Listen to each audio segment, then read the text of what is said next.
کہ جنرل ڈائر نے جو 1916 میں بلوچستان میں کیا نا، تو اس کے انعام میں اس کو پروموشن ملی، اور پھر اس نے 1919 میں وہی کچھ اس نے جلیانوالہ باغ امرتسر میں بھی کیا، اور پھر جب وہ ریٹائر ہو کے واپس چلا گیا انگلینڈ تو اس نے پھر ایک کتاب لکھی بلوچستان کے جو قبائلی تھے جن کے خلاف اس نے لڑائی لڑی تھی، تو اس نے ان کے بارے میں کتاب لکھی جس کا پھر اردو ترجمہ کیا گل خان نصیر صاحب نے۔ یہ کتاب ہے جی، بلوچستان کے سرحدی چھاپہ مار، یہ جنرل ڈائر کی کتاب ہے، اس کا اردو ترجمہ ہے۔ میں نے کچھ عرصہ پہلے جب یہ کتاب پڑھی تو میرے تو رونگٹے کھڑے ہو گئے۔ آپ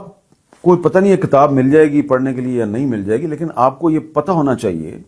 کہ یہ آج جو بلوچستان میں جس کو لوگ کہتے ہیں نا انسرجنسی ہے، یہ جو ہو رہا ہے، اس کی روٹس بڑی پرانی ہیں، 500-600 سال سے یہ سب سلسلہ چل رہا ہے، لیکن میں 1916 سے شروع کرتا ہوں۔ 1916 میں پتہ ہے کیا ہوا؟ پہلی جنگ عظیم جو ہے اس کے لیے برطانیہ کو ہندوستان سے فوجی بھرتی کرنے تھے، تو پورے ہندوستان سے فوجی بھرتی ہو رہے تھے۔ یہ جو بلوچستان میں کچھ علاقے تھے نا، مریوں کا علاقہ اور مینگلوں کا علاقہ، سنجرانیوں کا علاقہ، بگتیوں کا علاقہ، یہاں سے انہوں نے فوج میں بھرتی ہونے سے انکار کر دیا، اور اس کے ساتھ ہی ساتھ لڑائی کیونکہ جرمنی کی اور برطانیہ اور اس کے اتحادیوں کی تھی، تو جو بلوچستان کے جو لوگ تھے، آزادی پسند لوگ تھے، انہوں نے جرمنی کے ساتھ رابطے قائم کر لیے۔ ایسے ہی رابطے جو ہے یہ وزیرستان کے لوگوں نے بھی کیے تھے۔ تو اسی زمانے میں جو بلوچستان کے جو لوگ تھے جو کہ برطانیہ کے غلام بننا پسند نہیں کرتے تھے، انہوں نے جرمنی سے رابطہ کر لیا۔ تو جنرل ڈائر جو ہے وہ اپنی اس کتاب میں لکھتا ہے کہ مجھے یہ اسائنمنٹ دی گئی کہ میں جو ہندوستان اور سابقہ ہندوستان جو ہے برٹش انڈیا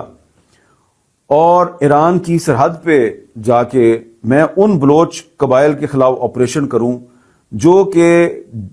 ایران کے راستے سے جرمنی اور ترکی کے کانٹیکٹ میں ہیں۔ اور یہ پوری کہانی اس نے اس میں لکھی ہے کہ کس طرح اس نے سازشیں کی، بلوچوں کو ایک دوسرے کے خلاف لڑایا، ان میں پیسے بانٹے، اور جو سب سے اہم چیز جو میں آپ کو بتانا چاہتا ہوں کہ 1916 میں یہ جو جنرل ڈائر تھا، اس نے جو ہزارہ جو اہل تشیع تھے ان کو استعمال کیا جو بلوچستان کے سنی بلوچ قبائل تھے ان کے خلاف۔ اور اس میں یہ بڑا فخر سے لکھتا ہے کہ یہ جب ایک دوسرے سے لڑتے تھے، یعنی کہ ہزارہ جو ہے، ہزارہ پائنیئر ایک رجمنٹ بنائی گئی تھی، اس کے لوگ جو ہیں وہ جب بلوچوں سے لڑتے تھے تو وہ اس لیے نہیں لڑتے تھے کہ وہ تاج برطانیہ کا دفاع کر رہے ہیں، ان کے فرقہ وارانہ جذبات ہوتے تھے، اور ایک دوسرے کو قتل کرنے کے بعد وہ جو ان کی ڈیڈ باڈیز ہیں ان کی بے حرمتی بھی کرتے تھے، اور وہ واقعات بھی اس نے اس میں بڑی تفصیل سے لکھے ہوئے ہیں۔ اور یہ جنرل ڈائر جو ہے اس نے ایک طرف تو بلوچوں میں شیعہ سنی منافرت پھیلائی، دوسری طرف جو اس کے ساتھی تھے وہ جناب مری قبیلے کے جو سردار تھے اس وقت، ان کا نام تھا خیر بخش مری، ان کے پاس گئے اور کہا جی کہ ہمیں فوج میں بھرتی کے لیے اپنے بندے دیں، انہوں نے انکار کر دیا، تو ان کے خلاف آپریشن شروع ہو گیا، انہوں نے ان کے خلاف مزاحمت شروع کر دی۔ یہ خیر بخش مری اول کی میں بات کر رہا ہوں،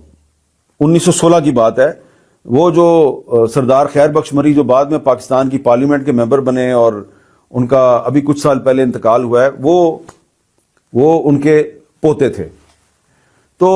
یہ میں خیر بخش مری اول کی بات کر رہا ہوں۔ تو اب آپ کو میں یہ بتانا چاہتا ہوں کہ یہ جو بھرتی ہوئی تھی ہندوستان سے، خاص طور پہ پنجاب سے بہت بڑے پیمانے پہ بھرتی ہوئی تھی، مسلمان بھی بھرتی ہوئے، ہندو بھی بھرتی ہوئے، سکھ بھی بھرتی ہوئے، انہوں نے پہلی جنگ عظیم میں بھی حصہ لیا، انہوں نے دوسری جنگ عظیم میں بھی حصہ لیا۔ یہاں سے ایک سوال پیدا ہوا بلوچستان میں، خاص طور پہ بلوچستان کے قبائلی علاقے میں، کہ ہم بھی مسلمان ہیں اور یہ پنجاب کے اور سابقہ صوبہ سرحد کے لوگ بھی مسلمان ہیں. تو یہ برطانوی فوج جو ہے اس میں بھرتی ہو کے ہم نے اپنے ہی ملکوں کے خلاف لڑائی لڑنی ہے، کیونکہ اس وقت خلافت عثمانیہ تھی، تو ہم کیوں بھرتی ہوتے ہیں اس فوج میں؟ یہ سارا مسئلہ تھا. تو تب سے یہ ایک سوال پیدا ہوا کہ یہ پنجاب کے لوگ جو ہیں یہ اس فوج میں کیوں شامل ہوتے ہیں، برطانیہ کی فوج میں، جس نے کہ ترکوں کے خلاف لڑائی لڑنی ہے. اور ترک جو ہیں وہ جرمنی کے اتحادی تھے، اور ترک جو ہیں وہ اس وقت خلافت عثمانیہ کے ترجمان بھی تھے. تو ایک تو یہ میں آپ کو روٹ کاز بتا رہا ہوں، انسرجنسی کا روٹ کاز بتا رہا ہوں. دوسری بات یہ ہے کہ اس کے بعد جب بلوچستان میں سیاسی بیداری کی ایک تحریک شروع ہوئی اور کچھ تنظیمیں جو ہیں وہ وہاں پہ بنائی گئیں. اچھا، وہ کون کون سی تنظیمیں تھیں ان کا بھی میں ذکر کرتا ہوں، لیکن ایک آپ کو میں بات بتانا چاہتا ہوں کہ جو انجمن اتحاد بلوچاں بنی تھی پہلی، میر یوسف علی مکسی صاحب نے اور عبدالعزیز کرد صاحب نے بنائی تھی. جو لوگ بلوچستان کی سیاسی تحریکوں پر نظر رکھتے ہیں وہ ان جو میں نے دو نام لیے ان کو بڑی اچھی طرح جانتے ہیں. تو یہ جو دونوں افراد ہیں، یوسف علی مکسی صاحب اور عبدالعزیز کرد صاحب، یہ آپ کو پتہ ہے کہ یہ بلوچستان کے حقوق کی آواز کہاں جا کے بلند کرتے تھے؟ لاہور میں. لاہور کے جو اخبارات تھے، ہمدرد تھا، انقلاب تھا، ذمہ دار تھا، یہ ان اخباروں میں جا کے لکھتے تھے، اور پھر اس کی ان کو قیمت بھی ادا کرنی پڑتی تھی. یوسف علی مکسی صاحب نے فریاد بلوچستان کے نام سے ایک آرٹیکل لکھا، تو ان کو وہ آئے تو کلات ریاست جو ہے اس نے گرفتار کر لیا، اور جو شاہی جرگہ اس نے ان کو سزا سنائی. اسی طرح عبدالعزیز کرد صاحب تھے، انہوں نے لکھا لاہور کے اخباروں میں، ان کو گرفتار کر لیا گیا. عبدالصمد خان اچکزئی صاحب جو کہ بڑے ایک مشہور سیاستدان گزرے ہیں، وہ جو ہیں ایک اخبار نکالتے تھے استقلال، اس کا بھی ڈکلیریشن انہوں نے لاہور سے جا کے لیا تھا، اور وہ ان کے بڑے قریب تھے، یوسف مکسی صاحب کے اور عبدالعزیز کرد صاحب کے. ایک کتاب ہے علامہ اقبال اور بلوچستان، ڈاکٹر انعام اللہ کوثر صاحب کی یہ کتاب ہے، بڑی اہم کتاب ہے. اس کتاب میں انہوں نے عبدالعزیز کرد صاحب کا ایک پورا آرٹیکل جو ہے وہ ریپروڈیوس کیا ہے، اور یہ آرٹیکل جو ہے یہ 30 مئی 1938 کو روزنامہ احسان لاہور میں شائع ہوا تھا. اور میر عبدالعزیز کرد صاحب، یہ ان کا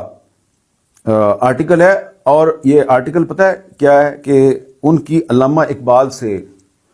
لاہور میں 1933 میں ملاقات ہوئی تھی. 1933 میں ان کی علامہ اقبال سے ملاقات ہوئی، اور اس میں انہوں نے جا کے علامہ اقبال کو بلوچستان کے مسائل بتائے.